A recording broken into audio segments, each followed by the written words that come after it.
عام انتخابات کب ہوں گے؟ الیکشن کمیشن نے فیصلہ سنا دیا۔ الیکشن کمیشن کے مطابق عام انتخابات 90 روز میں نہیں ہو سکتے۔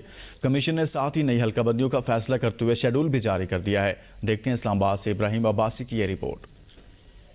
الیکشن کمیشن کے مطابق چیف الیکشن کمشنر سلطان سکندر راجہ کی زیر صدارت الیکشن کمیشن کا اجلاس ہوا، جس میں آئندہ عام انتخابات اور نئی مردم شماری کے بعد کی صورتحال پر تبادلہ خیال کیا گیا۔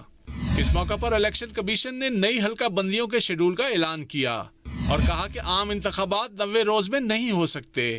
ترجمان کے مطابق نئی حلقہ بندیوں کے لیے صوبائی حکومتوں اور ادارہ شماریات سے معاونت طلب کر لی گئی ہے، جبکہ متعلقہ حکام کو نئی حلقہ بندیوں کے حوالے سے احکامات بھی جاری کر دیے گئے ہیں۔ نوٹیفیکیشن کے مطابق پرانی حلقہ بندیوں کو منجمد کر دیا گیا ہے، جبکہ نئی حلقہ بندیاں 14 دسمبر کو مکمل ہوں گی۔ 21 اگست کو چاروں صوبوں اور اسلام آباد کے لیے کمیٹیاں تشکیل دی جائیں گی۔ 1 سے 4 ستمبر تک حلقہ بندی کمیٹیوں کو ٹریننگ دی جائے گی۔ نوٹیفیکیشن کے مطابق حلقہ بندیوں کی ابتدائی اشاعت 9 اکتوبر کو ہوگی۔ حلقہ بندیوں کے خلاف اپیلیں 10 اکتوبر سے 8 نومبر تک کی جا سکیں گی، جبکہ الیکشن کمیشن 10 نومبر